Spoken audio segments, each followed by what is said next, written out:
Out of the ashes of devastation, a movement was reignited. Cultivators, scientists, and manufacturers coming together to rebuild not just their gardens, but the very foundation of their craft. This wasn't just an event, it was a comeback for the ages. Gardeners from all walks of life, each with their own battle scars and hard-won lessons, gathered to confront the powerful truth. Despite years of experience, we were all missing something in our packs, these salt packs. Where are the terps? It wasn't a new discovery, but a time-tested approach recently proven to deliver unparalleled success, the Synganic method, mixing organics with synthetic salts. We brought together some of the brightest minds in the industry, each representing the highest quality base nutrients available, and what unfolded was more than just a panel discussion. It was a transformative exchange where teachers became students and students became teachers.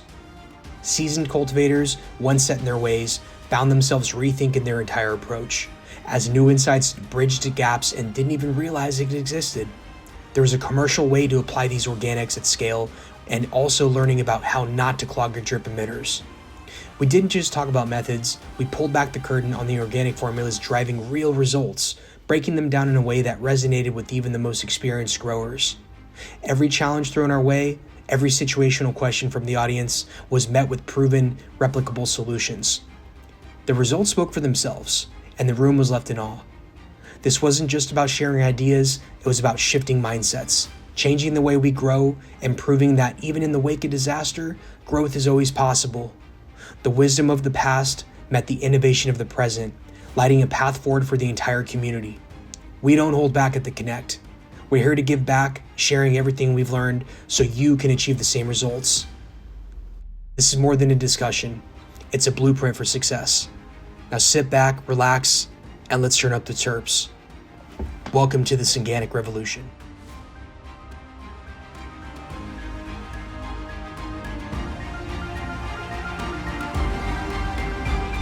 Guys, round of applause for Max, please, for hosting us here. Max, really appreciate you, bro. You've come up to the CoNNect community events at Indoor Sun in Sacramento. You saw the vibes up there. I know we've been trying to do this down here in LA for a minute, bro, but seriously, you guys are crushing down here. We appreciate the hospitality. You guys are here for the community, so we appreciate you guys. Round of applause for Max, please. Thank you. Hey, and thank you everyone here for being here, man, spending the time. Thank you. Thank you, brother. Thanks, guys. Appreciate it. Tony, let me know when we're ready to rock. All right. Welcome, everybody. We're here. This is the Synganics at Scale panel. I'm honored to be here on stage with you guys talking about this incredible topic, which we continue to keep hearing about. We all understand that the margins are thin here. The margins in the bulk space are thin. If you're not in retail and you don't have a brand, good luck. Now, if you are still in the bulk market and you're doing your thing, listen up. We're out here live at Elevated Equipment Supply in Los Angeles. This is a fundraiser, guys. This is to support the wildfire families. Our hearts go out to everybody that's been impacted. There's been so much catastrophe going on here, and it's wild to see that we're all here, but thank God that, we are, and ultimately what the CoNNect is trying to do is to raise awareness. Any funds that we get are going 100% to the families that have been displaced. We have some delicious food here from La Sorted's that got us some pizzas. They've been feeding families all around, all the different fires that have been happening. So we recognize those businesses that have opened their doors and are good humans. This is about humility, right? We're Angelinos, we're a one community, and that's what this is about. We're gonna give back and support to those companies that are doing the right thing. We are also gonna help support animal shelters. One up in Pasadena with the Humane Society has done some incredible work, so we really wanna make sure we can take care of them too. Our furry friends are still struggling, so we wanna make sure we can keep the initiative going. We're selling shirts. 100% of the funds from these shirts that we're selling are going to the fund, guys. So if you wanna contribute, if you're watching this, you can go to the CoNNect community website. You can order a shirt. We'll get one bombed out to you. But guys, that's why we're here. So again, thank you for taking the time to be here on a Saturday with us. I know it's not easy. We're all busy. We all have very incredible things going on in our lives that are taking a lot of time. You're here for the education and the community. So again, a round of applause for our panelists up here to spend time with us to drop game. Please, thank you guys. Now, I'm going to start with some introductions over here, and we'll start with my maven over here on the right, please. My name's Ian Carson, owner, operator of Pound Cakes Farm. Been doing this for a while. Excited to be here. Hey, Mark with Green Grow, manufacturer of biologicals, biostimulants, and fertilizers. So, been in the game for about 15 years, and happy to be here. Chad Salute with Maven Genetics and Kush Alley. Been growing since the late 90s. A lot of these guys are my friends up here, and super happy to be here too. Lance with Blackleaf, 22 years of cultivating 3 different states, and media host with a show called First Smoke of the Day. Jason Holland, representing Max Out Management, Drip Hydro, and Power SI. Been at this for about 22 years as well, and super blessed to be up here with a bunch of friends. Drew Friedman. I'm the director of cultivation at Ball Family Farms. I've been in the game for about 20 years.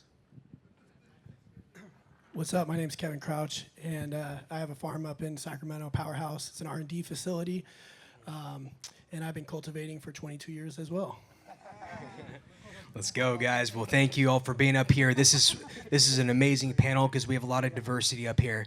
Now, I've invited you guys specifically because I'm trying to challenge what we're doing with the Synganic recipe, the application at scale.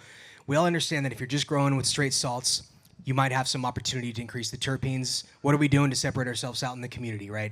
We got to bring the flavor back. We got to increase the biostimulation in the plants to create more terpenes. How are we doing that? Well, we're going to dive into it because everyone knows about hand watering 1,000 lights. Ian, do you want to hand water 1,000 lights? No, sir. We're going to talk about some tricks, some tips, some product solutions that work at scale because that's what we're trying to do. We're trying to increase the terpenes. We're trying to make sure that we can focus on the plant health and immunity. What is the byproduct of plant health and immunity? More resin, right? More flavor. This is what we got to do, guys, especially when we start talking about unlocking more yield, more quality with that too. That's where we're going to really dive deep into this. But, you know, especially guys, thank you all for taking the time because this is the continuing conversation. We've already had 3 Synganic panel discussions. This is going to go into the next round. We're going to keep this conversation going because we're about where are we at in the community right now. So if you're just growing with straight salts, you obviously have some limitations, right? Whether you're just growing straight LCG or if you're growing some cool stuff with some funky flavors, great, but you're still limited. And that's really what this is about is operational excellence, best practices and SOPs. So we've got a lot of fantastic manufacturer partners here. Partners, we are extensions of each other. We don't get better unless we challenge each other respectfully. That's what these panels discussions are about. We are not competition, right? That's cheesy slogan behind you guys on this wall. We're growing together because we're able to challenge each other respectfully, and we're going to continue doing so. So I respect you guys for stepping up here to being on the stage. It's not easy to sit amongst legends in the game. Everybody here is well respected, and thank you guys for taking the time to be here again. So let's dive right into this. Why Synganics? And I'm going to pass the microphone to Mr. Mark Ervin, please, with Green Grow. Hey, everyone. So we've been kind of developing this Synganic approach for about 10 years now, and we know the limitations that large-scale agriculture have because we've been in agriculture for a long time. And so we know that we can't use all the same techniques that produce massive amounts of terpenes in an indoor environment because you're limited by space, you're limited by resources, drippers, irrigation systems, labor. So you know, we first wanted to talk about kind of terpenes in general. So, you know, kind of the sciencey part of this is what is terpenes? What are terpenes? And for me, the way I describe it is it's a biochemical signaling language, right? So that's a big mouthful, but if you look at it like this, terpenes are languages. And so the plant uses terpenes to attract micro and macrobiotic life. So humans or microbes or worms or, you know, insects that are beneficial. And so the more life you have that plant surrounded by, the more languages it speaks, or the more louder it speaks the languages, because it's going to attract more and have more communication signaling back and forth. So think about it like that. So if you want to have more terpenes, the simplest way is to surround it by more life and more diverse life. So most indoor grow facilities right now, unfortunately, are probably very sterile environments that don't have many microbes or many macrobiotic life around them. So you're going to have the least amount of expression of terpenes. That it's called a genetic minimum or genetic potential. So the genetic minimum is maybe 1.25, 1.5% terpenes. But the plants are capable of producing 5% or higher terpenes. We can push them all the way there. And you have to do that by giving them people to talk to. And imagine a language, right? So German, French, Spanish, English, Chinese. Each terpene, limonene, pinene, myrcene, everything is going to be a language that is going to be amplified by the presence of microbes and the presence of biostimulants to push those microbes. So if we want to get higher quality, more cost per product, you have to surround it with people to talk to. And so that's the basis of Synganics, right? Is how do we get more of these solutions into this system that we have? Because we're working in a system. There's no way around it. So how do we get more microbes and more biostimulants to push those microbes to get the plant to produce more terpenes? I just wanted to ask a question there because you were saying the terpenes, it's using to attract microbes.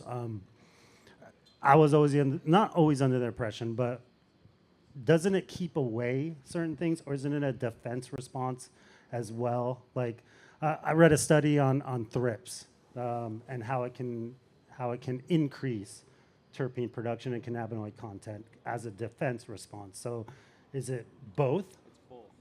Yeah, and I can speak to that a little bit.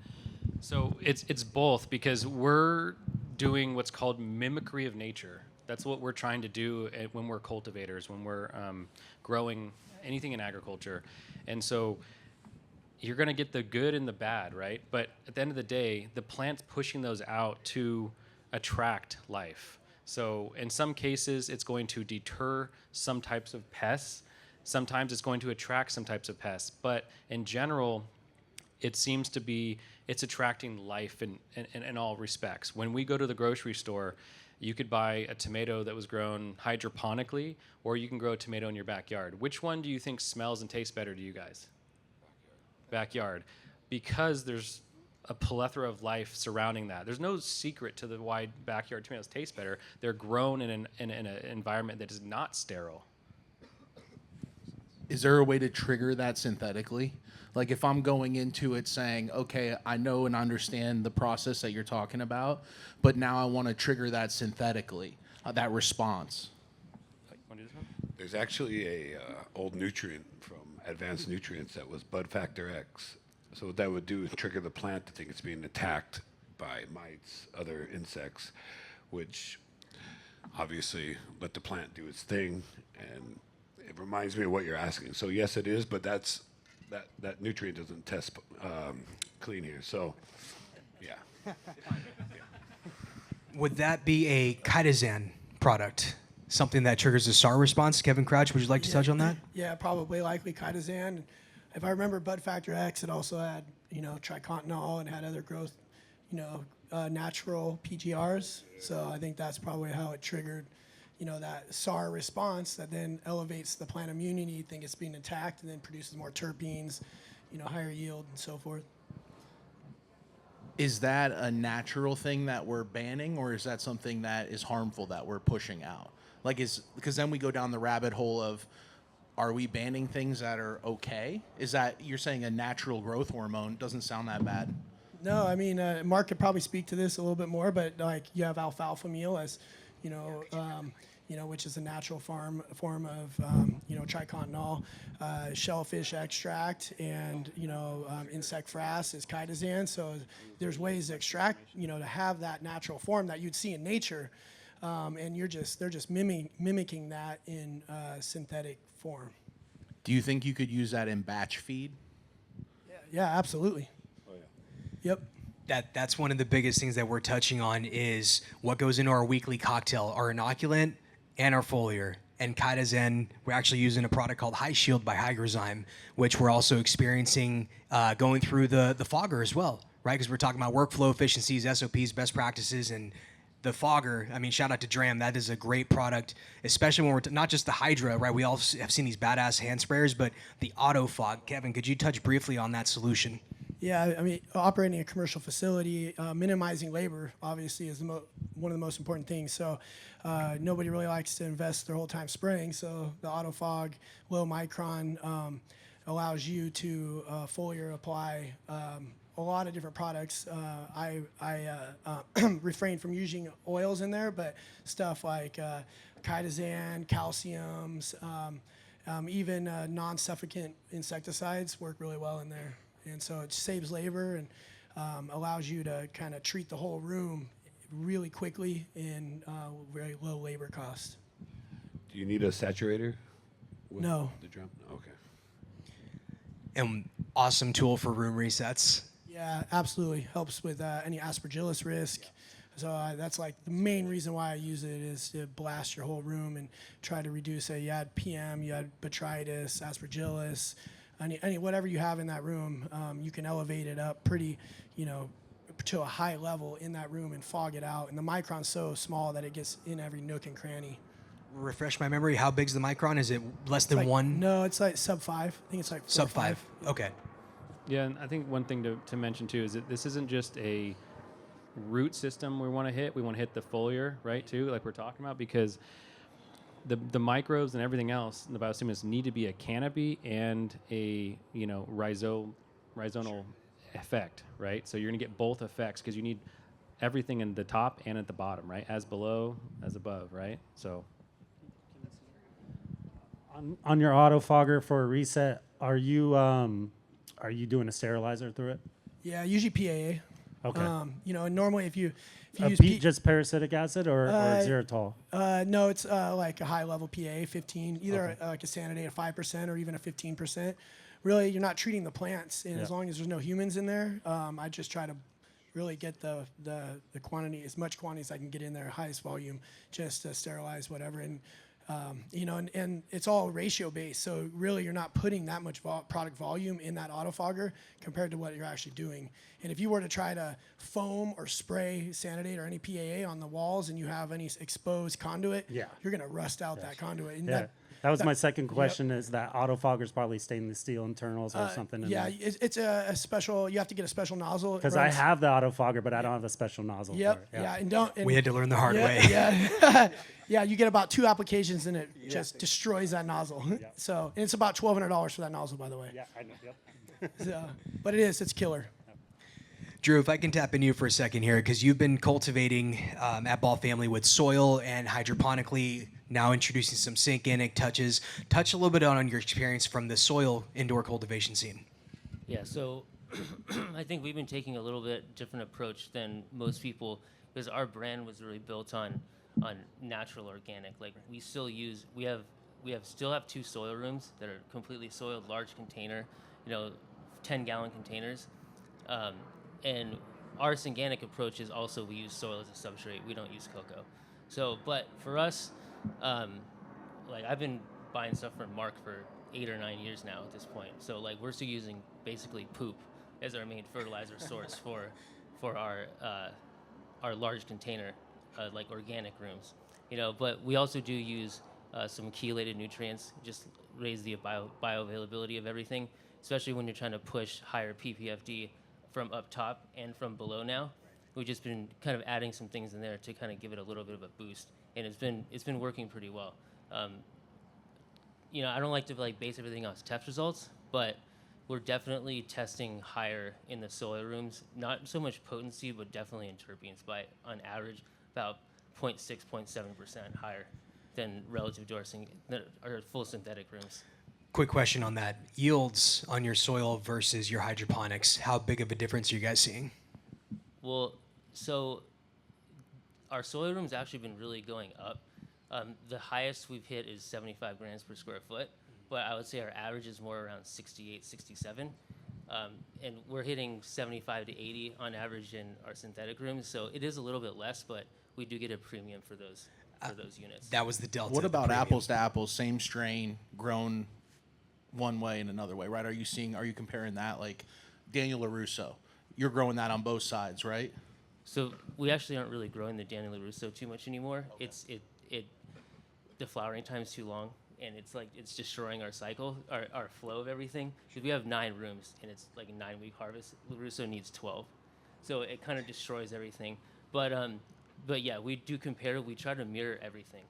We grow a lot of candies, just like everybody else. And yeah, we see a consistent difference. I mean, really everything, morphology, but mostly terpenes. However, the delta of value in those soil rooms, right? You're getting much more higher revenue on those Yeah, packs. up to 50% more. Wow. Okay. I mean, even sometimes, yeah, 50% is about the average. Do you think that's because you're labeling it soil, or is there an actual difference? The reason I'm saying this because the plant doesn't necessarily know it's in soil, rockwool, coco. The roots absorb what the roots and the plants absorb what the plants absorb. So I'm just curious. I don't do soil. So do you think it's because it's, hey, this is soil grown.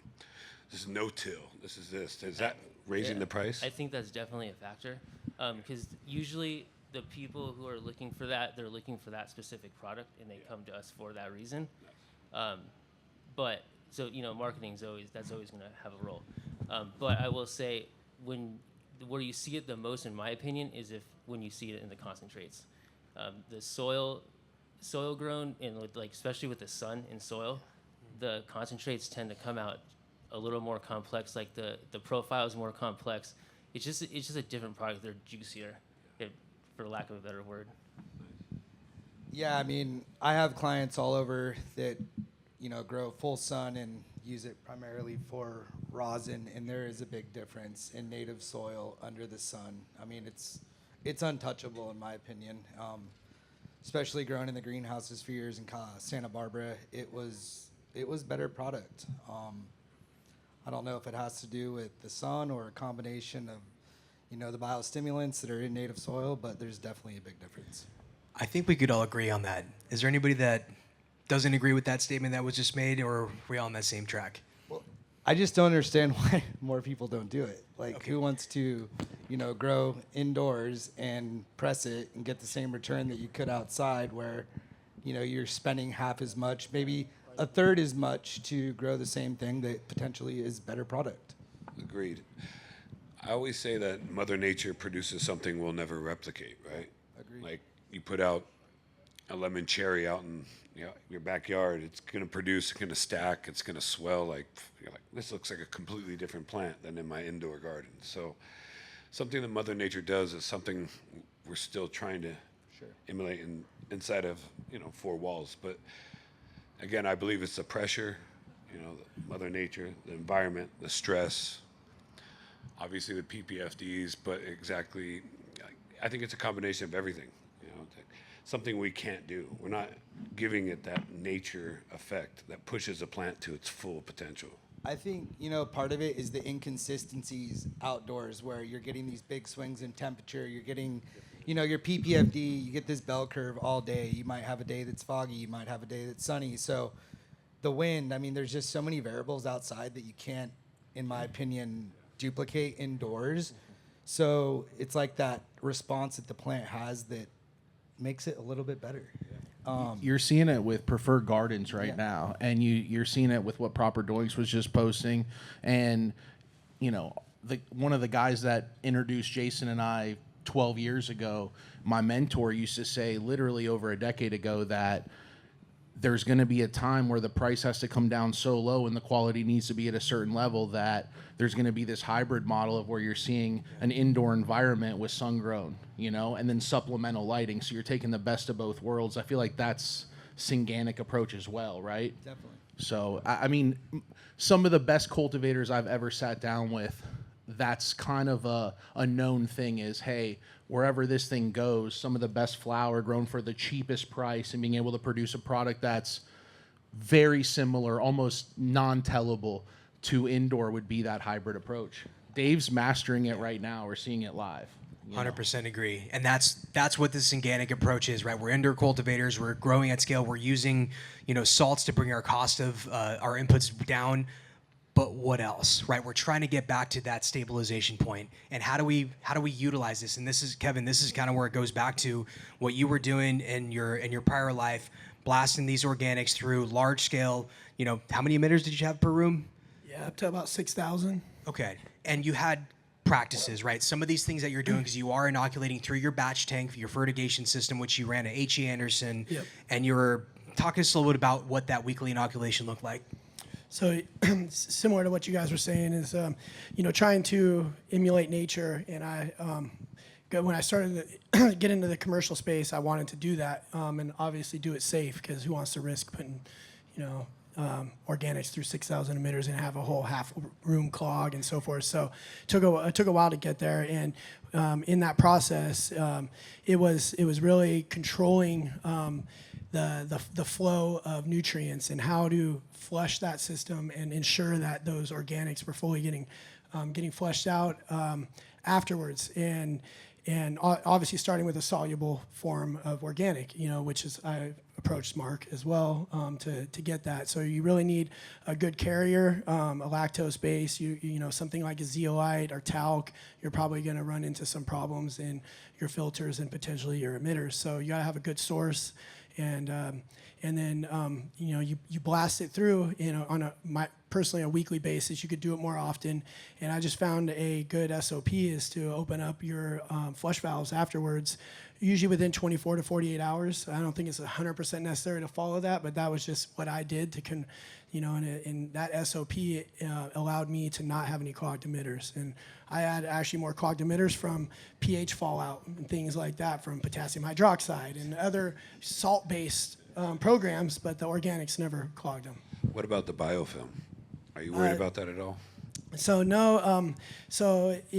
At Room Reset, I do a really good job, and so I have a two-phased approach.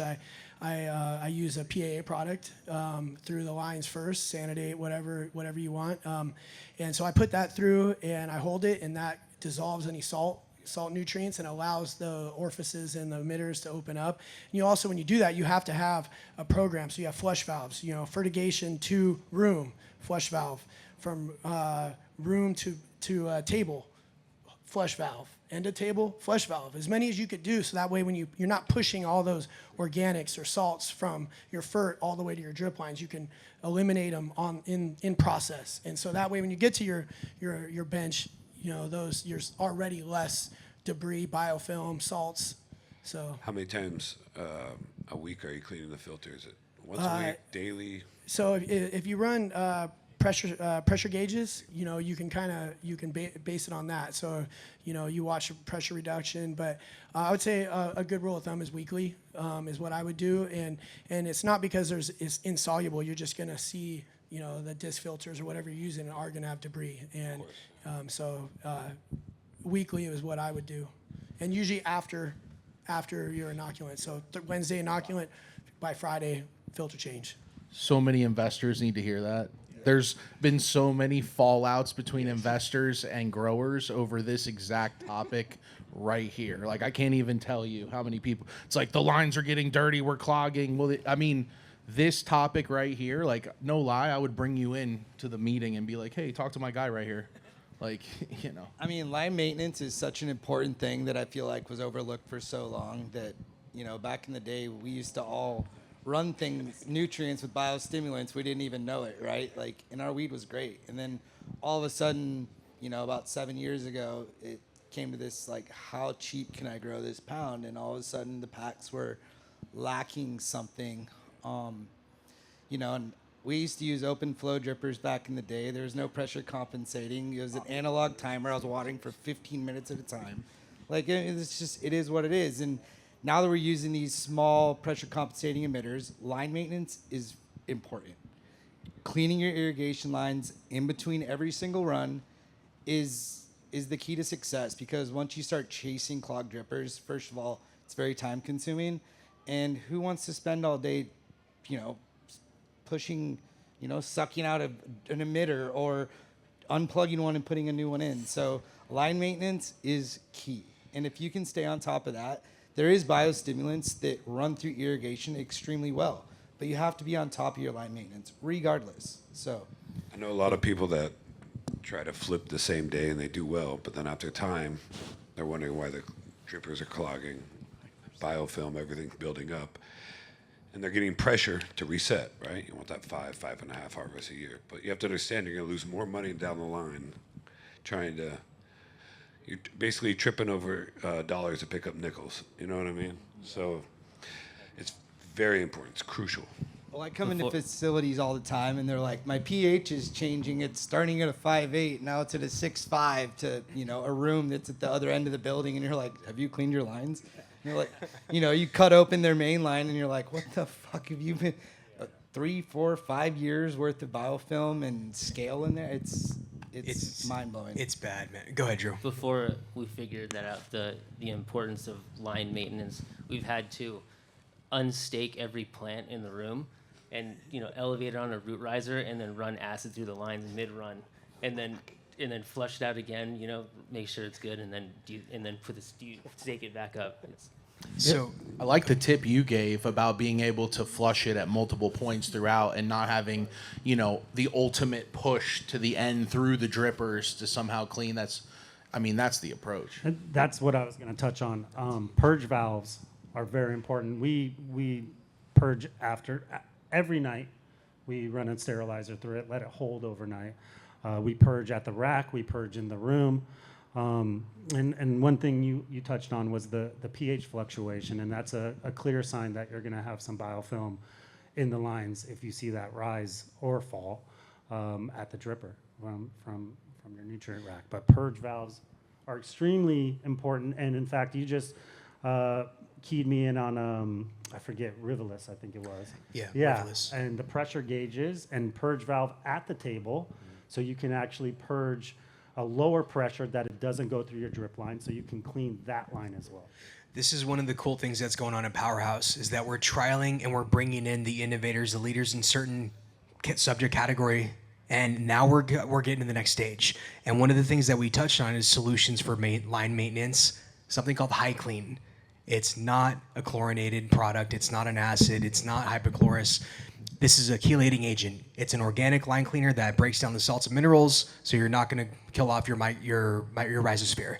So something that a lot of people have been wondering is like, can I run hypo with this Synganic approach?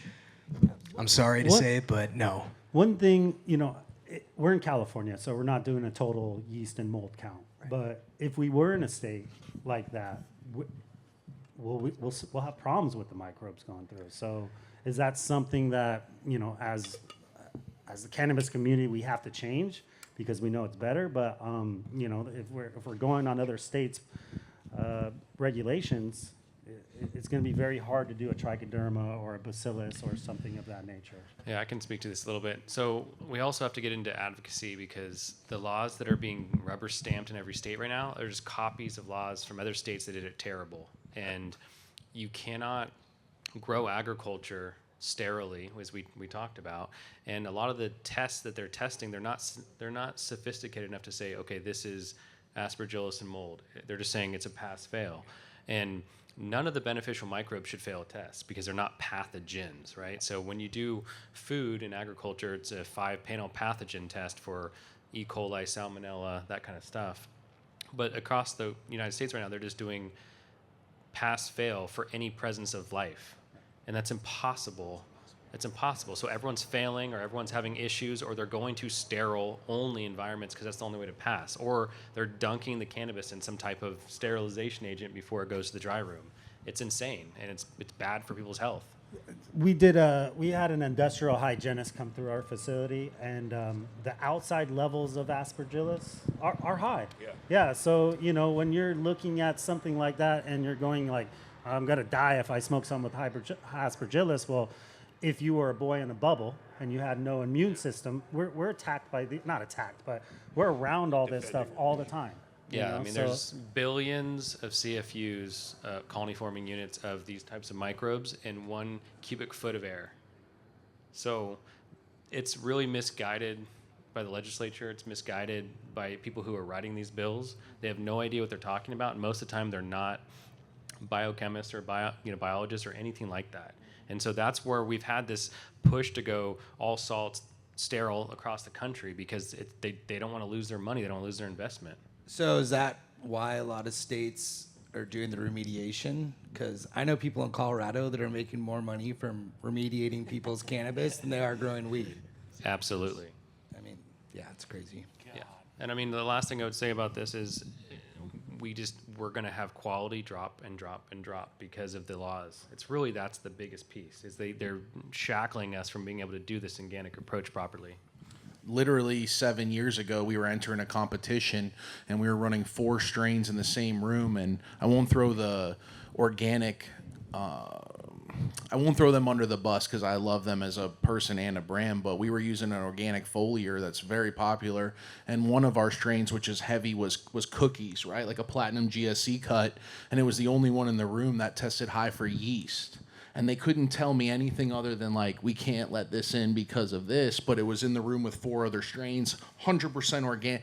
We tried to go that way, and then it was like, oh, we can't run cookies because something about the cookies, maybe it's a bioaccumulator or something's happening where there's yeast growing on this strain, but not on anything else. Everything else was flying colors, and then this. And it was multiple times, so that's where we had to start to figure out our approach of, like, okay, if this is going to be tested and we're smoking phenomenal cookies, but they won't allow it, so what do we do here?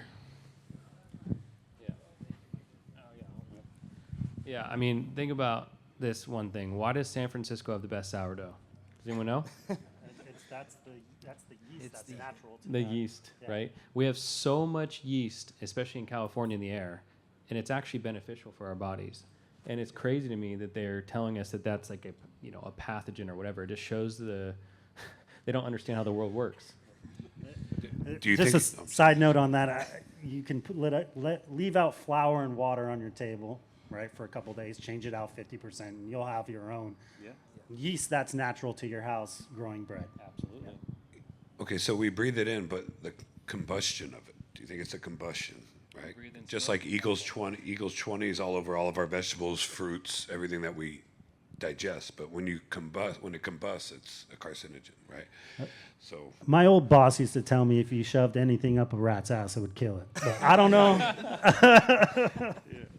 I get it. I was just curious. I didn't know if you knew about the yeast. Yeah, I mean, a lot of things can have phytochemicals and bacteria pieces to it, and I mean, California, we're unique because we breathe in smoke all day long. Unfortunately, right, because of the fires, and that's not very helpful for us. But I don't think a campfire, right? We've all sat around a campfire. That wood that's burning has yeast on it, has trichoderma on it, has all these things on it, and that's actually okay for you. It's just when you're getting concentrations of chemicals burning, right? Drywall burning, paint burning, that's what really is caustic. The heavy metal piece is the huge part. I mean, it should be illegal to breathe the air in LA then. Yeah. I mean, honestly, They're going to do that soon. yeah, it's crazy. Well, speaking of which, Kevin, if you can touch briefly on the pine tree and what the initiative is, which I know I made an initial announcement a few weeks ago about what we wanted to do with some of the funds that we're bringing out.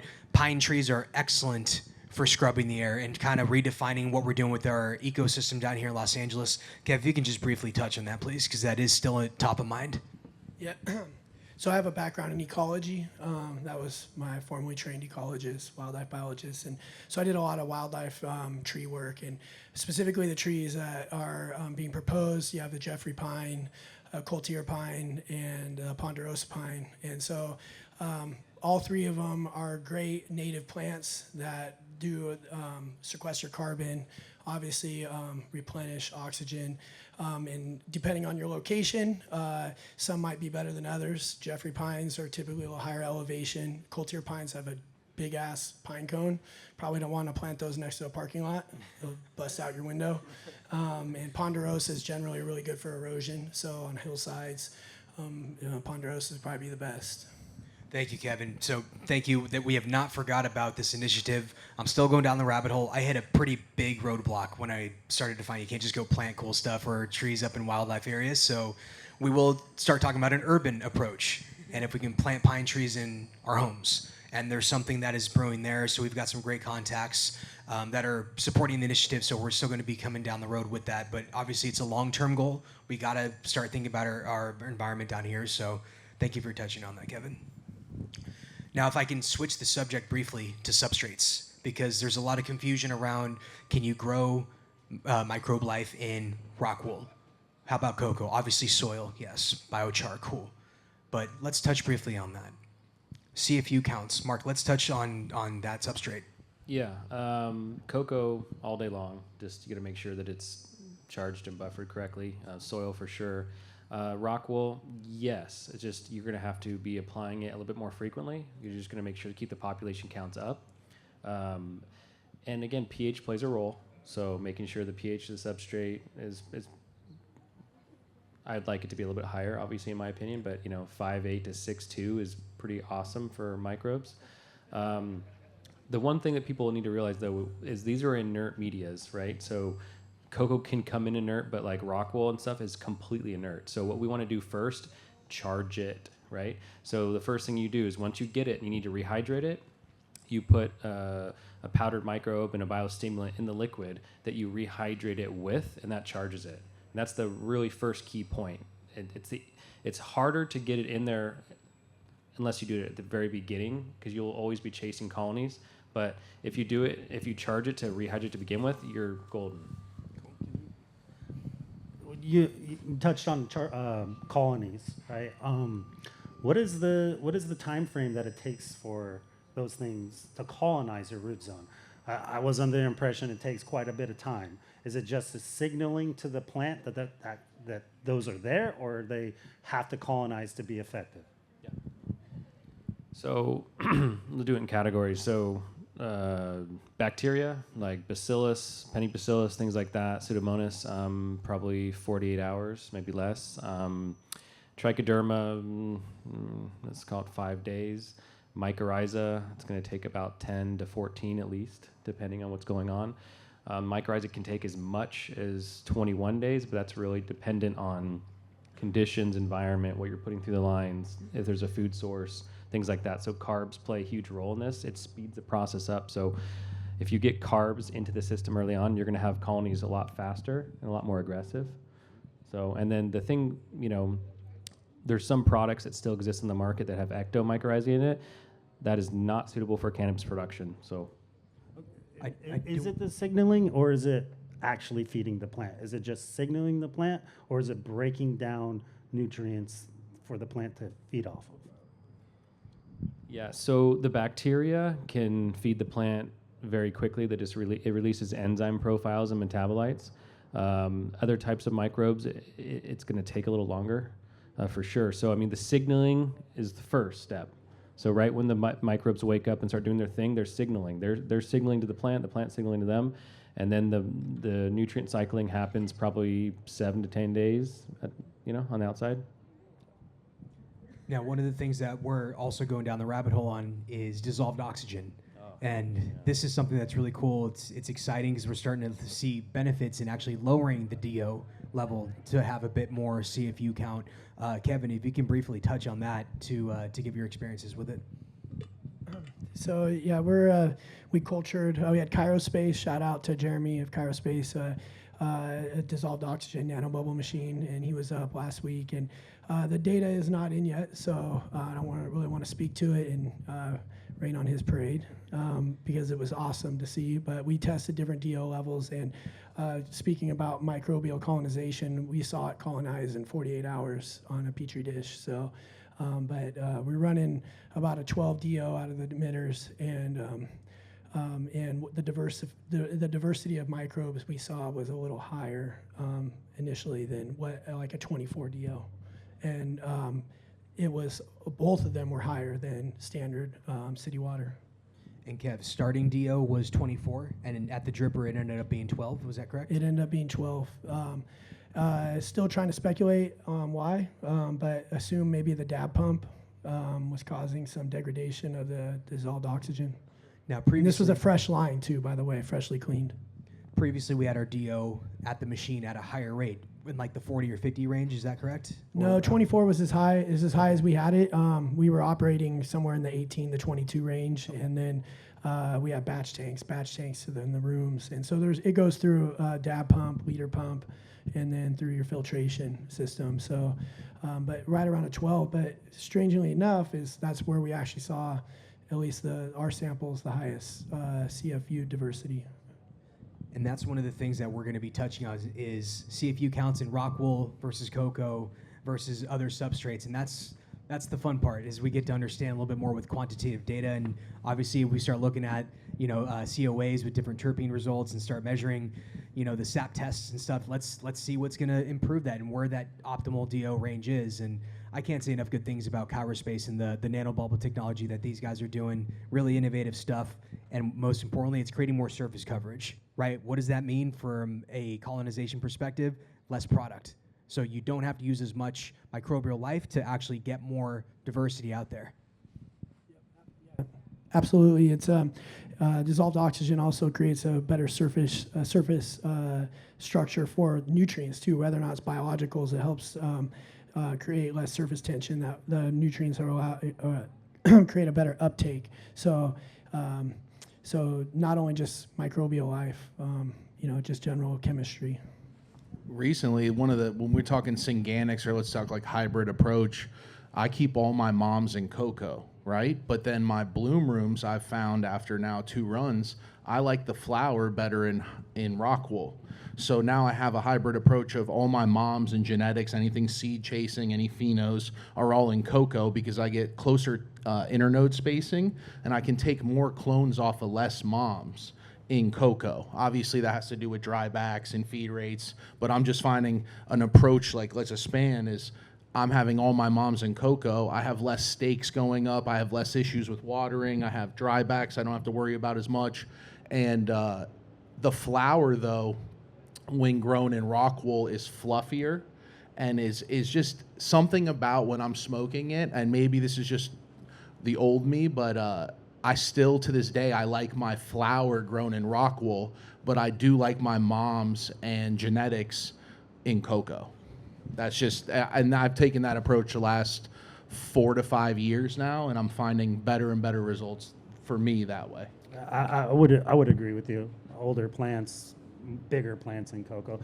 The dissolved oxygen you're talking about, because I'm kind of going down rabbit holes on the gas exchange rate inside the root zone. And if you're leaving it saturated for too long, you're going anaerobic. Are you testing runoff on the dissolved oxygen at all, or? No, not yet. Okay. We have plans for a lot of future testing, Rockwool versus coco and dissolved oxygen. Microbial CFU, same scenarios, but we have not gone to the runoff dissolved oxygen testing yet. Gotcha. Very soon here. Shout out to Arroyo and their new drip and drain station, because we got that coming in. We're going to have a lot more testing done on that very soon here. I just have a quick question about the Synganics. What is the shelf life in the reservoir once the mix is made? I mean, it depends what we have in there, the microbes, but I mean, if you're using higher DO, or if you have a little bit more of like oxygenation in the water, they're going to last longer. You could probably have them in there as long as there's a little bit of a food source for up to a week. I like to use it within 3 days if I can. Yeah, I mean, for me, I used to brew lots of teas with compost worm castings, and there'd be times where I didn't stimulate it and feed it a carb, and it would go anaerobic.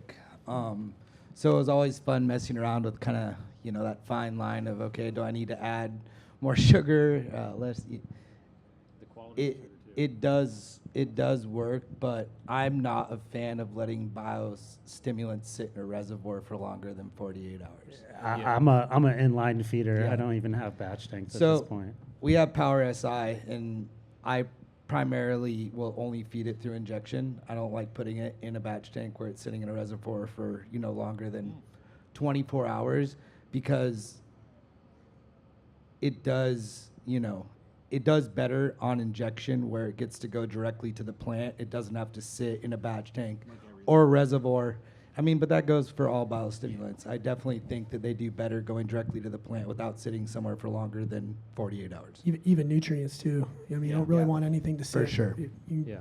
No, and I mean, you want to get the microbes, you want them to be in the substrate as fast as possible, because they call it fermentation, right, in the substrate. So people were brewing teas, and they were doing them for days and days at a time, thinking they're going to get their colony units up and up and up. But everything else bad can start happening too, right? So you're fermenting good and bad. So the best thing to do for me is 24 hours or less, but I only usually just mix mine for 12.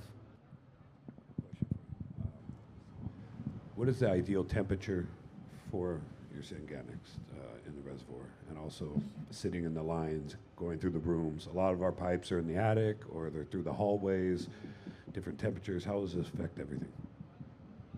Yeah, for general microbes, let's just call it bacteria for now. The soil outdoors, everything goes dormant when the soil temperature goes below 55 degrees.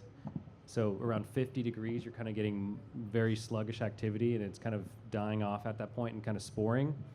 So you want your water temperature to be above 60 degrees if you can, and the sweet spot's probably 65 to 70.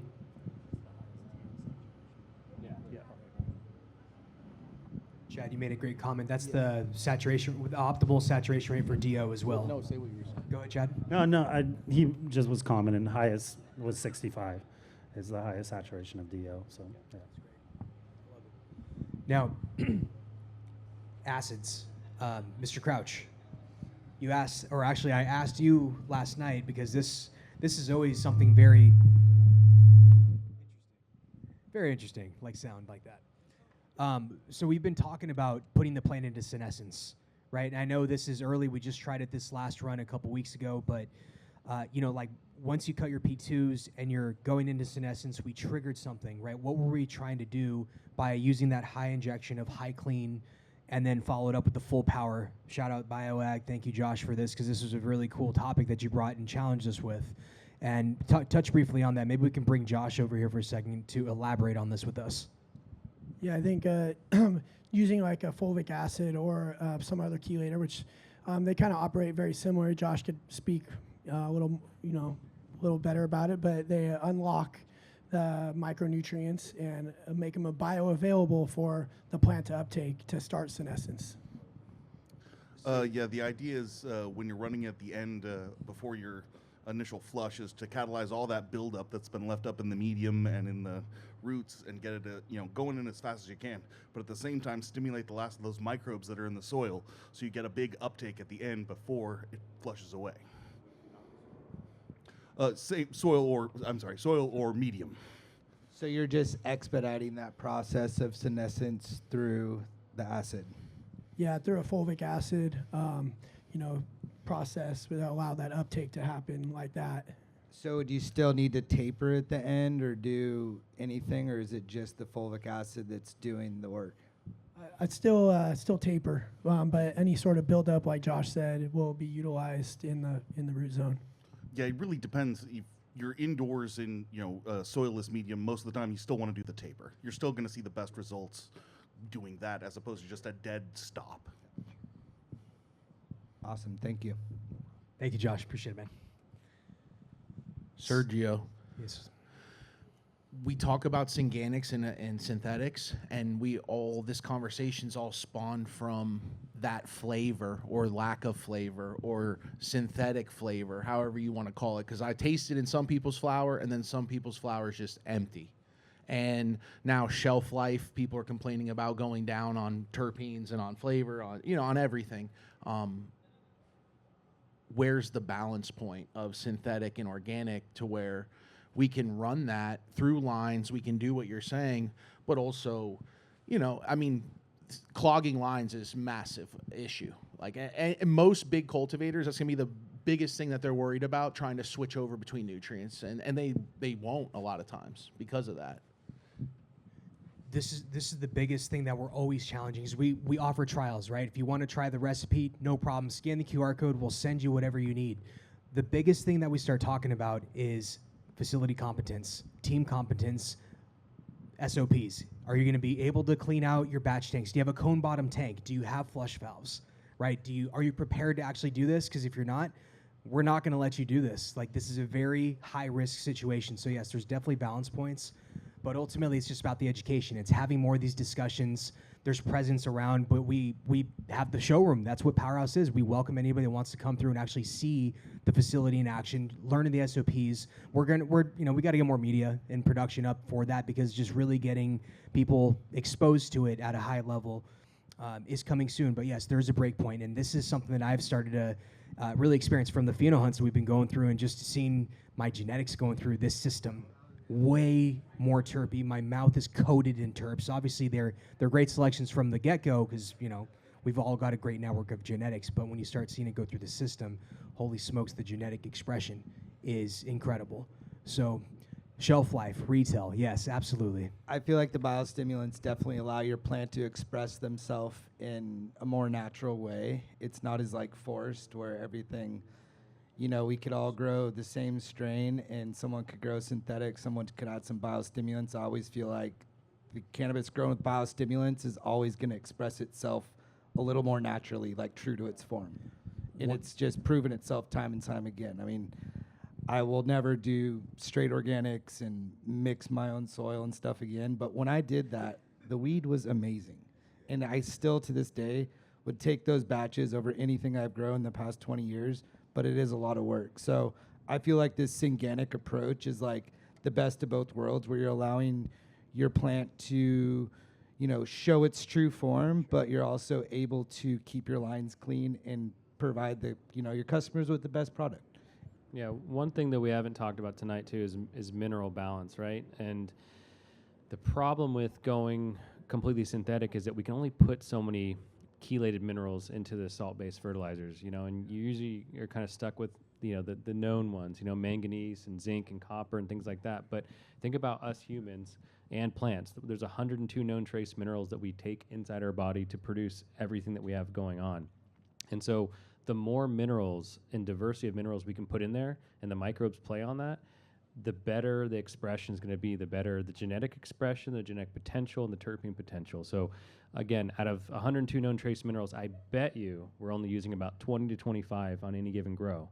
So the more we keep pushing that up, using things like I talked about with Kevin, selenium. No one's using selenium.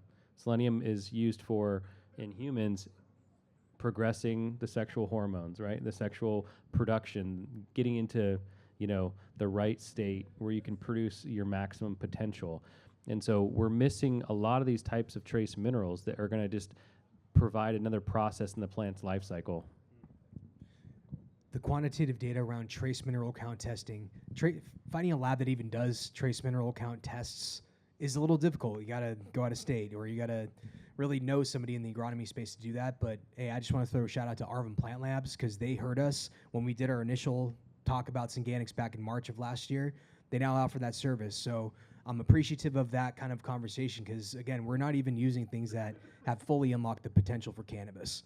So it's exciting. There's a lot of innovation happening in this space, but, you know, kind of to the circle back to what Lance's comment was about the, you know, the balancing and the breaking point. Like, I think it's really going to come back to competency, man. I think that there's so many things that you can do. It's the chef's touch. Trying to reach those 102 trace minerals. How do we do that? What are the solutions? Everyone's got a great nutrient program here. Nutrients, salt, mineral programs, consistent, right? You work with the brand that you're supporting because it's consistent. We all run different nutrient programs up here, base salts, right? But it's the cocktail. It's this chef's touch that we're all trying to really, you know, dive in. And that's the beauty about the Synganic approach, because even if you add a little bit more of something, it's going to make a huge difference in that end product. Yeah, I mean, I guess we could say too, biostimulants, really what we're looking at is they're complex minerals, you know, seaweeds, right? Different types of seaweeds are the most mineral dense things that we have on the planet that we feed ourselves and then we feed plants. So that's a biostimulant. Humic fulvic, there's a lot of minerals in that are providing benefit. So, I mean, biostimulants and microbes mixed with a properly done synthetic program is what's going to get us to the finish line and get more money. I feel like seaweed is one of the things that we've all steered away from due to drippers. You know, like that. What about ash being an issue these days? Like, everyone's looking at ash color, and a lot of times when I'm handed living soil, or let's say soil beds or any type of dense medium almost, the ash is burning darker, and that being a thing people look at these days. I think it depends on what they were doing. You know, sometimes when they're using really, really heavy guanos and they're using really, really heavy compost and things like that, they may be kind of going over the top when it comes to organics. And so the issue with compost and a lot of worm castings are their byproducts, and you don't know what was used to build that, right? So you have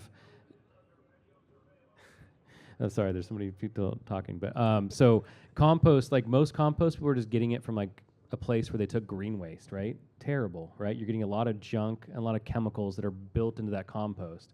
So you have to look inputs in, inputs out. So worm castings that are, eating, basically plant matter. Worm castings that come from farms that are making it off of like vegetable waste is a good source. But when you're getting worm castings that are eating cardboard and drywall and things like that, it's going into the plant.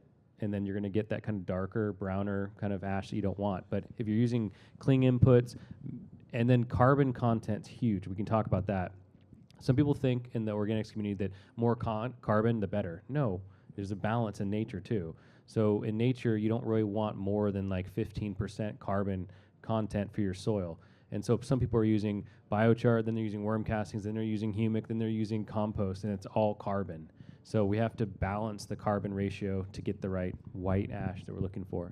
Since we're on this subject, do you guys believe ash is simply on flushing, cure, chlorophyll, moisture, CO2? I think it can be a lot of things at once. A lot of the things we talk about, the plant vacuoles, right, that are still they're still stuck with a lot of leftover nutrients, a lot of leftover chlorophyll, a lot of leftover things, and the proper flush will help with that. But sometimes the cell walls, you just can't get everything out of the cell walls that was used to build that plant. And so going into you have to start at the beginning. That's the only way. The reason I bring this up is because we all have partners, investors. They come in week 8, like, damn, this shit's fire. I'm going to cut a little nug off. They cut it off. They come back, they post a video of my shit. Like, damn, white ash hitting smooth. Middle week 8, when I'm not even flushing, I'm fully nuded. I'm at 14 EC in my medium. You're just a fire grower, bro. I'm just saying, I believe it's all in the cure and the dry and the moisture content. Same when you pick up a bud back in the day when people were using PGRs and everything. And your dry room's been sitting there for 2 weeks behind that 2x4. Pull it out, roll that thing up, and that thing's just burning smooth and white as hell. Well, It's my personal bro science. But you I can could be literally wrong. take, say you have a quarter and you roll it 2 different ways. Say I grind one up in a grinder and I break one up by hand. They're going to be burned completely different. Absolutely. I've ran nutrients to the end, and I've had white ash. I've flushed things for probably way too long. I've had dark ash. I mean, I think it comes down to combustion, and I mean, there's so many variables. I mean, Lance and I have Density talked of the about weed. this so many times. Like, I don't talk about politics or white ash because it goes down this rabbit hole where it's like. I just thought I'd bring it up. Yeah, You guys are on the subject. I So got my opinion. I think there's a lot of BS when it comes to it personally. But I wanted to, you touched on cell walls and stuff like that, and I'm a big study guy, so I read a lot, not just in cannabis, but big ag, because I feel like cannabis is a new emerging field, and I recently read one on tomato production, and it correlated high EC in the medium with a thicker skin or more plant material on it. Is that something like, since we're approaching crop steering and building EC inside the substrate, that it can be contributing to that? Yeah, the strangest thing is the biggest contributor to thicker cell walls, besides silicon dioxide, is calcium too. And so there's a really fine balance between how much calcium to push and how much to kind of back off on, because we always are told CalMag, you just need more CalMag. That's all you need. But if you think about it, if you're pushing calcium too hard with tomatoes, the skin gets so thick that people don't like it. And so it's the same thing with plants too, is if you're pushing calcium too hard, you're always going to have way thicker cell walls. And I think about when you burn calcium or you burn bones, it's going to be dark. yeah, so I've gotten to kind of work my way around the big ag side of this, and then working with the drip powders and dealing with so many. In all other sides of big ag, it's all about shelf life. It's all about how's my product going to look when I harvest it and it goes to another country, to another state. And everything I've heard from all the farmers is calcium. So if you look at a blueberry, the white sheen on the blueberry, I forget the name of it, but that's actually what gives that berry the longevity and shelf life, is the type of you might know it's like a wax or but yeah, it's calcium that I've heard from everybody that helps with shelf life. So Yeah, they're talking about the waxy cuticle. Or correct. Yeah, that's on the outside of like an apple or a blueberry, and it helps protect it and give it longevity. Has anybody up here noticed with synthetics, their OGs oxidizing faster? Anybody? I mean, I've noticed back in the day, vibrant green OG all day.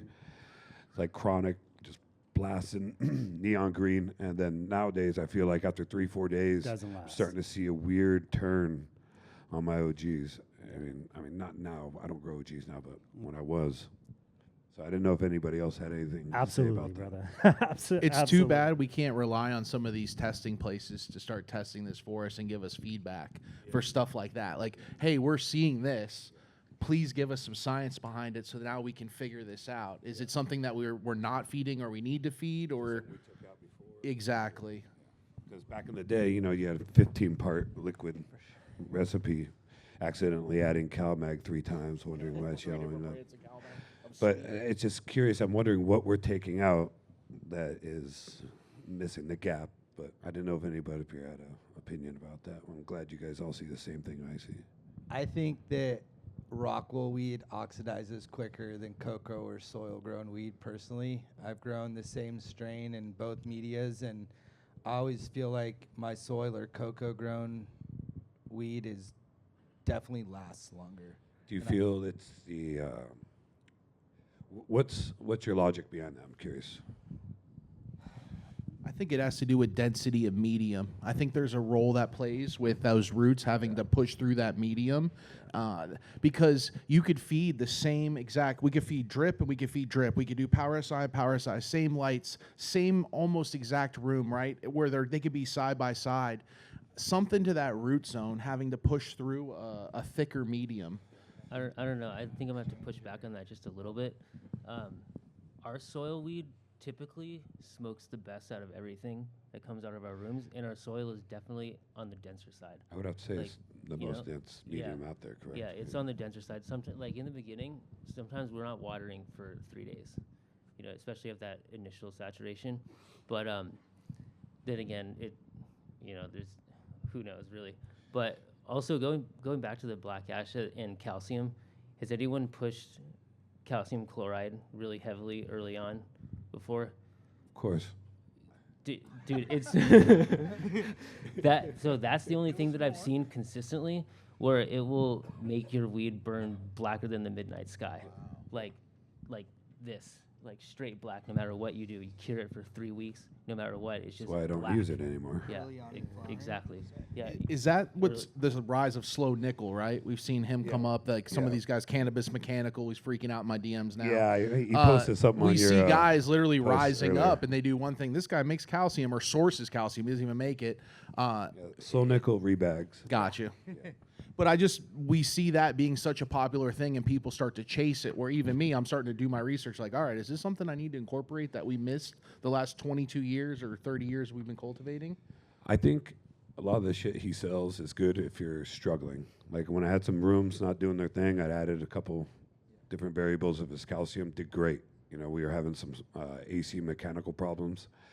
But then I continued after that when everything was all sought out. It really, I saw nothing. I saw myself throwing money down the drain, you know, at that point.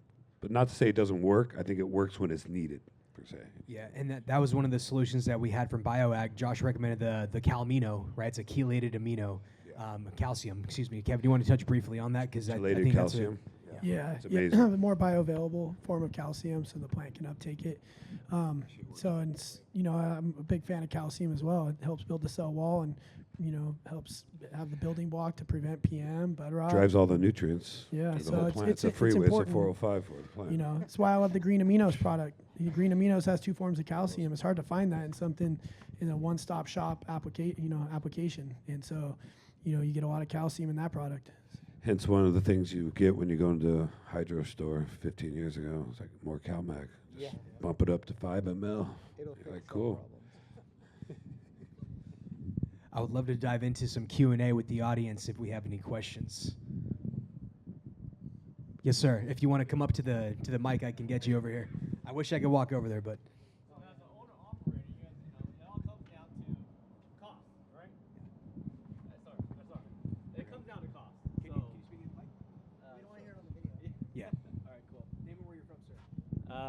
Orange County. Where are you growing at, bro? Orange County. Thanks for coming, bro. Address, please. So as an owner operator, we're adding all of these organics and organics. It's going to come down to costs. So, that's one thing we were talking about earlier, but we haven't got into it. How much more is it costing per batch, or stuff like that? I definitely think it's going to add maybe. So if you're spending 4 cents on your synthetics, it may double that. But there's so many ways to get back to that, ROI, where it comes down to efficiency. And I come into facilities all the time where there's a lot of like wasted time. So if you do things efficiently, you can always cut down on labor and minimize the amount of mistakes. So I think there's this nice buffer where you can spend a little bit more running these, organics with your synthetics, but you need to lean out in other places. Also, you're going to get more for your packs. So if you can make up 100, 200, I mean, I know people, like Andrew said, getting double. I mean, could hire 10 more people if you're getting double and still make more money. So it comes down to efficiency and just, finding the right buyer, I guess. There's only a few components really to your success, environment, your climate, and your nutrition. And your nutrition is by far your lowest cost. So I don't think that cutting that cost is the first cost you should cut. For sure. I also love this statement from Amir. Are you building a Toyota or a Lamborghini? What are you trying to sell here? I mean, your biggest cost is probably going to be in R&D because you're going to keep trying new things. You're going to try a bunch of shit that don't work, right? I mean, I remember buying $5,000 bottles of silica. I'm not going to throw anyone under the bus, but I mean, I was like $5,000 for a 5-gallon of silica, and it's like, yeah, bro, but it'll be the best weed you ever grew. And we were doing it side by side, and I'm like, it looks the same. And then this room doesn't even have it. Like, okay, I know I need it, but what? And so, I think you're going to do a lot of R&D, and that's why every single person, if you went, no one's going to give you their exact recipe, I'll tell you that right now, but if you went through and asked their recipe, everyone's going to have tweaks that they made. Like, even with drip, right? We have drip, and then we tweak it a little bit. We add this, we use this, we like it to use this other version of this. Like, every single person up here probably has their own version. I have Kevin's recipe. Yeah. Kevin's going to give it like out. that. Yeah, pretty much. I do give out my recipe. So, If you scan that QR code on the tent, it's right there. It's in our link in our bio. One thing I'll say too about Synganics is the microbial interactions help ease stress, heat stress, light stress, whatever stress you have. So, you can push those plants a little harder. And if you were to run a 1300 ppfd, and some strains may get potassium deficiency, you might have issues. But using the microbes to help facilitate nutrient absorption, you're going to be able to push that a little harder. So then you might drive a little higher yields. So really, in the end, you're going to get that money back by spending the additional 4 cents or whatever you're spending. Would you say would you cut your cost in nutrients versus adding CO2 to a room? Like, which one would you, if you had to pick one or two, is there one that's more important? Because, like, that's a big thing. A lot of people, obviously, we're talking facilities. Everyone here has a facility where they run CO2. But in smaller grows, let's say 12 to 60 lights, a lot of people skip it. It's a big cost. Plus, maybe they're exhausting their room. So now I'm running through canister after canister after canister. I can't have someone in my grow to refill any type of tank. This is most cultivators. Most cultivators don't have someone just pull up and fill up the CO2 and just send the bill, I think that's what are you trying to drive? You trying to build a Lamborghini? So I think you got to have a balanced approach there. Cut them all a little bit, because you can't push CO2 too hard with lack of nutrients, and you can't push nutrients too hard with a lack of CO2. So it's all balance. If you're driving a Ferrari, you need CO2, like plain and simple. So there's this like balance where if you're not running intense ppfd, and yeah, you can get away with it, but if you want to maximize your garden, you need to do both. And on that point, more PPFD, right? Under canopy lighting, side lighting, inner canopy. The plant needs more, right? These organics that's the unlock to be able to get higher quality, higher yields. It's got to have that fuel, that 101 octane fuel in there. Where's the threshold, though, where now we have weed that looks pretty, smells pretty for a couple weeks, and then smokes terribly. And man, you know, some people like to redline that engine all the way to the finish line. And we're seeing that with, you know, again, I don't want to call anybody out, but we're not far from a few facilities that, man, for $30 an eighth out the door, I ain't smoking it. It's rough. It looks great though. It's so pretty. Holy shit, these are, you know, fake packs. They look great, but God, this is giveaway weed. Most of the market isn't you though, Lance. I mean, a lot of people go buy that and they think it's great. So You got to look at alcohol, right? yeah. You know, it's kind of the same market, right? You know, you're going to have your Bud Light where people just want to run in and get what they can afford, you know. That's You one got of your top shelf, medium shelf, and your pop-off, you know what I mean? No, you're absolutely right. Some of the highest selling SKUs are these quarter ounce or half ounces of smalls, right? They just want the good deal, and they don't understand, especially if they're getting taught that high THC at the lowest price is what you should be buying, because spiff programs at the bud tender level, our front line just needs a little bit more love and care and education. That's why hopefully they can come to these events, learn with us, come to the farms. We welcome bartenders to our farms. Like, that is necessary. We got to get them involved in this process. Just like food too. Like there's a McDonald's on every corner. For every one Whole Foods, there's 500 Ralphs, and it's fine. You know, it is what it is. You know, but we're trying to hit that higher market. So You are what you eat, like at the end of the day. You are what you smoke. Yeah, totally. That was a great question. Thank you. What other questions do we have? All right. Give us a hard one. Jones. For Lance.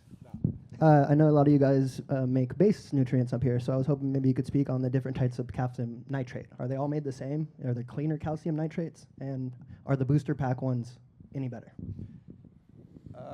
So, I mean, calcium nitrate, they're sourced from all over the place. So, they're all going to do the same thing, but some may be a cleaner form with less byproduct. I mean, there's all sorts of nitrates out there, but as far as calcium nitrate goes, I know that when we were developing drip, I went through multiple calcium nitrates, and we picked the most soluble, cleanest one after it was mixed into a stock, but they're all going to do the same job. Thank you for the question. What else? Could you bring up, circle back and touch on the point that you said you brought up talc? Is that correct?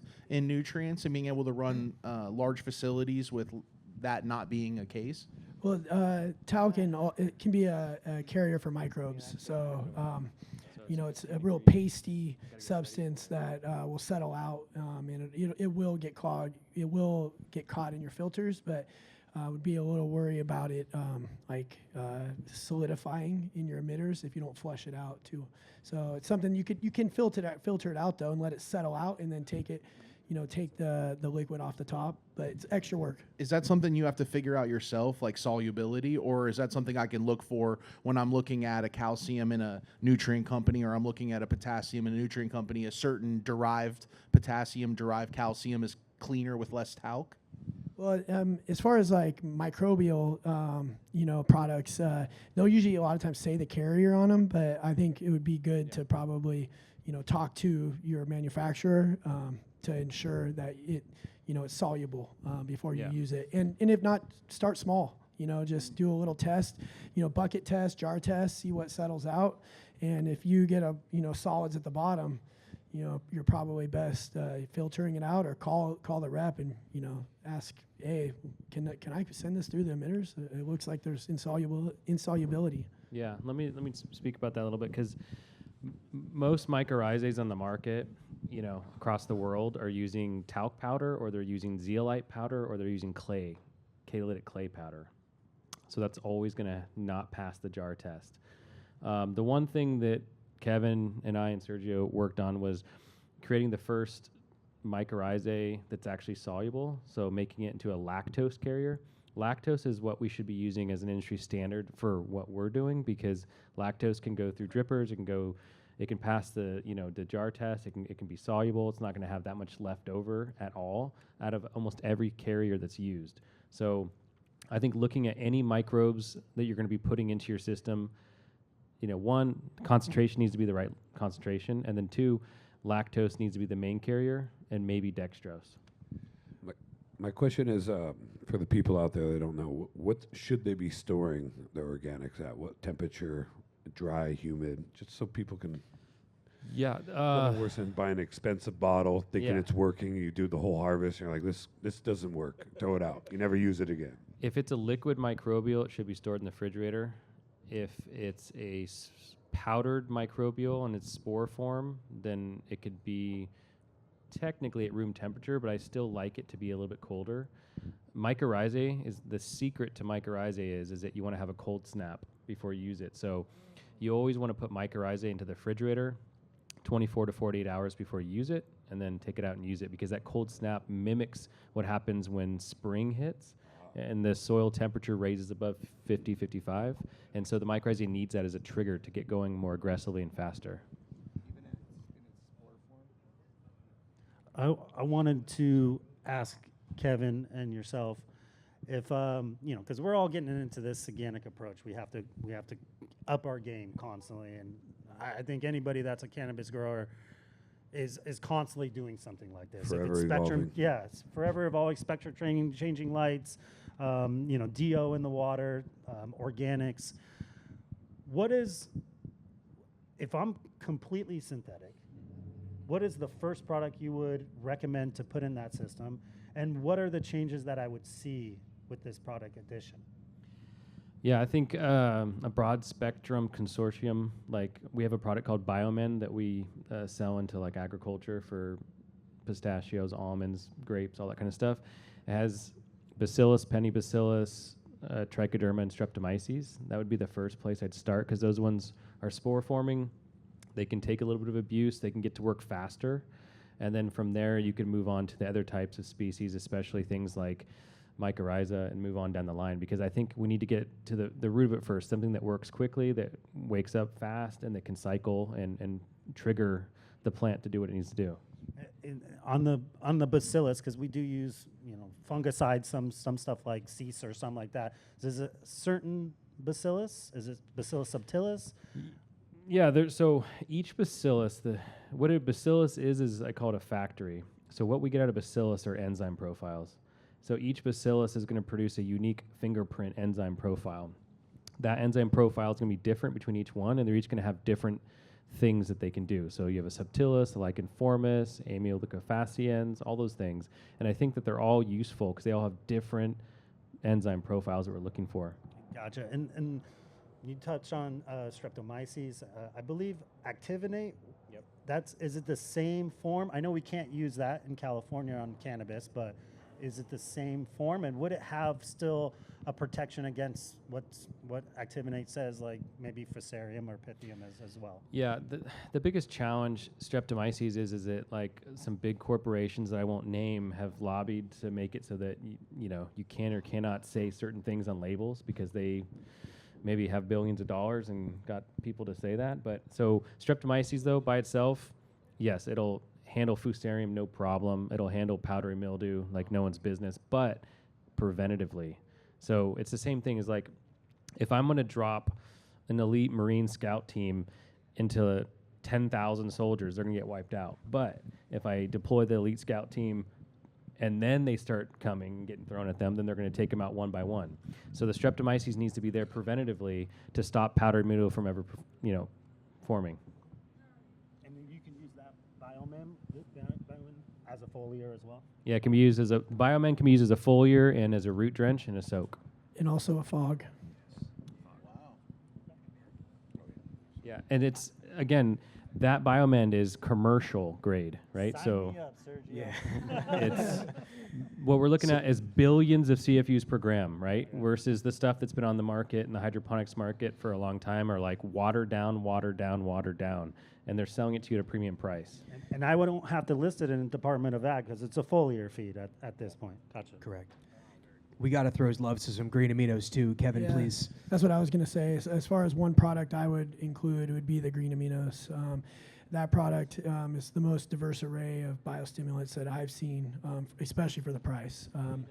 Green aminos, Mark makes it. And it's, yeah. And are we going to use it the same way as a foliar and as a drench? Yes, it has seaweed. It has 2 forms of calcium. it has soy protein, so your aminos, and the plant will just respond. It almost prays. Like reaches. It's just it's probably the thing I've seen the biggest response. And there's a lot of kelp products and seaweed products, but I don't know any of them that have 2 forms of calcium and aminos in them. So it's kind of a one-stop shop. So that's been my go-to for years. Right, and that's what we introduce people to too on is the green aminos, the all-in-one, full power with your line cleaner as high clean to keep it all flowing. And that's like step one. That's what we're doing to get people, on it and just exposed to it. Then you start understanding a little bit more. Then you start putting in a little bit more of the solutions at play. Yeah, the green aminos also triggers root development really quick. That's what Drew was just saying too, and it's the same. We use green aminos in the rooting process also. Just a preface to most people that are listening, I mean, and this is going out to a ton of people, even through digitally, try it yourself. Everything we're talking about, obviously, is our opinions, right? And knowledge we've gained through either learning or through trials. So I always tell people, like, I can tell you, do a side-by-side. To tell yourself, because then you'll be convinced to actually dive in deeper, learn more, be a part of it. It's one thing for someone to tell you something. It's another thing to be like, yo, put the light up. Put the plant underneath it. Let's see what it looks like. Smoke it. What did you think? What combination of organics would you guys, or a specific organic, to maximize terpene, resin, and trichome production? Yeah. So basically, we want to get a diversity of biostimulants, microbes, and minerals in that balance, in that order. And we have to do it as concentrated and as easy to do, right, in our system. So when he brought up the green aminos, I'm not trying to plug myself or anything. I'm just saying the reason why that product provides the punch everyone's looking for is because we're taking red seaweed from the Philippines, warm water seaweed. Then we're mixing it with cold water seaweed, right? You're going to have different hormone profiles, you're going to have different mineral profiles, and you're going to have different amino acids from there, right? Because we need a diversity of amino acids because the microbes really want that. We need a diversity of minerals because the microbes are going to help push that into the plant faster. And then we also need to have other things like humic and fulvic to just really round out the mix. And so it's anyone could do this stuff. You could go buy the stuff at home. You could mix it yourself. It's all about just commercially available. You need to take the guesswork out of it because we all have teams. We're all working with teams of people, and you're going to train them. So what's the easiest to do? Give them one product that they can do 1 teaspoon of and work that week, or do you want to give them 6 different products to mix together? It's almost like our salts, right? We went from 15 part to a 3-part, 2-part salt.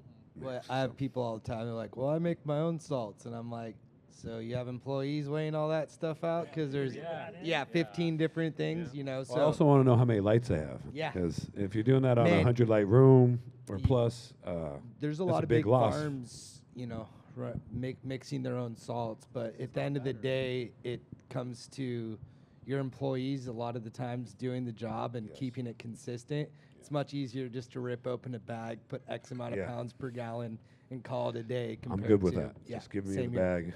Yeah, how do we scale, right? I mean, we have to scale this up and scale it so that it's profitable. And if we have to have bigger rooms to have a better ROI, then we have to have more employees. And we have to have a simpler SOP that has to be written out and handed to the employee. And if they can't handle it, they shouldn't be working in ag. You'd be surprised. I was just going to say human error, where it's just always human error on a large scale. That human error can cost somebody upwards of a $500,000 run. I've had a few people hand me product that they finished with salts they mix themselves, right? Someone that was close to me.